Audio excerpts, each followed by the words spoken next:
People ask me if the 2-hour marathon is a possibility, and definitely, 2-hour marathon, we could be getting close to that now if those athletes shifted to a fruit-based vegan lifestyle. People go, oh, that's just fucking crazy talk, Harley, but seriously, man, the performance benefits you get as an endurance athlete when you're fruit-based vegan, low-fat, is fucking insane.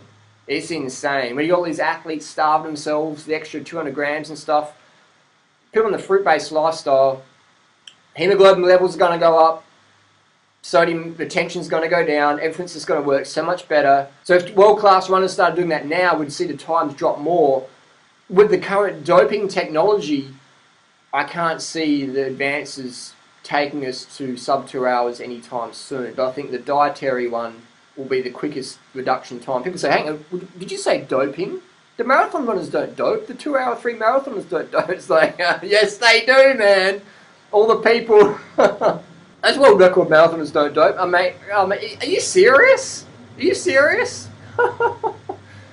You think if someone comes from a country where they don't have Facebook, that they don't know about doping? You think that the talent scouts that go to these countries where people are earning $500 to $1,000 a year, and these talent scouts represent billion-dollar sportswear companies, you think that these talent scouts don't have access to doping products, which will guarantee they will impress their boss back home in Australia, America, wherever, that the athletes that they scouted will get the results. So basically, if you're a talent scout, your job is to go over there, find the athletes who are running well, because at that level there's no dope. No one can afford EPO in these countries at just the base level. So what you do is you look for the talent who's running naturally clean, and then you're like, wow, if you can run a sub 27 and you're 18 years old and you're doing it clean because you couldn't afford dope, because I'll see your parents and they're getting $20 a month, so obviously you're running clean, we'll put you on our program, we'll get you on the medical program, and we'll see some world records being set there. And then as a talent scout, that's your job, and then your sportswear company signs you those fat checks, and then you keep your wife happy, you get your mortgage paid, and that's just the little cycle we go in as a professional sports. That's just how it is, man. And we've had recently some managers getting busted who are working in cycling doping, and then they get busted in cycling, so then they go to running and they go to these marathon countries and they sign up athletes and stuff like that. So it's interesting, isn't it? So the reality is that currently all the records in running is doping assisted. That's just how it is, 100%. So what I'm saying is that the doping technology is not going to advance that quickly, but dietary that's where it's going to be. People have to focus on their diet now. The doping, the training, yes, all as good as it's going to get. But the diet, man, if you're eating Big Macs and running 204 and you eat studying clean, you're going to drop down to that 201 sub 2 hour, definitely. That's just how it is. You put shit fuel in, or less than the best, and then you put the top fuel in, that's just what you're going to get. You're going to get better performance. So the training's not going to change, the doping's not going to change, the athlete's genetic potential is going to change, but the diet can change. That's the most limiting factor I see in the elite marathon world for that sub 2 hour, definitely. And anyone who says that doping isn't in marathon running, you obviously don't have a fucking clue. Not to be mean, but that's just the reality of it all. You've got no idea. If you think everyone's running clean at those marathons where there's $1 million up for grabs, you probably still believe in Santa Claus, don't you? Crazy. Okay, let's just pretend in our fairy tale world that no one dopes. Everyone's just running on toast and a bit of milky tea. That's all they're running on. Let's pretend they're not an EPO and on those hormones and stuff like that. Let's pretend they're running clean. Then if they started going clean and running 204, 203, and then they started doping, we'd be going, 158, 157, 155 maybe. That's what we'd be seeing.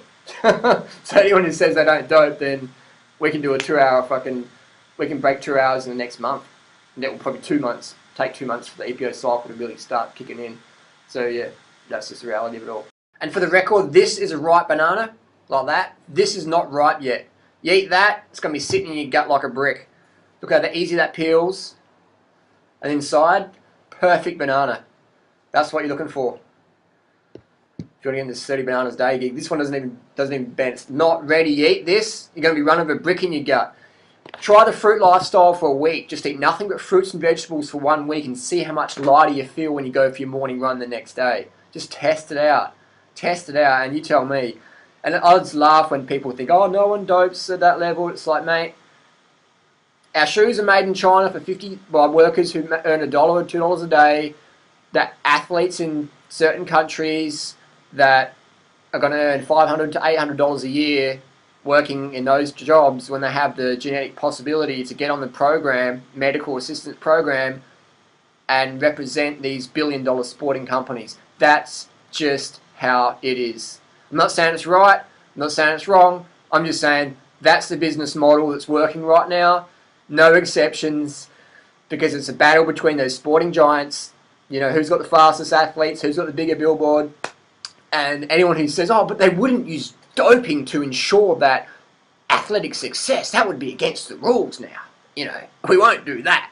It's like, you don't have a fucking clue how business works, do you, at that level? It's fucking cutthroat.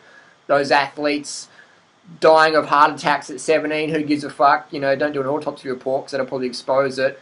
Just, mate, the talent depth in those countries is just so thick. You know, look at the times people are running sub-10s. There's like 1,000 athletes can run that in those countries. They don't care about you. You're disposable.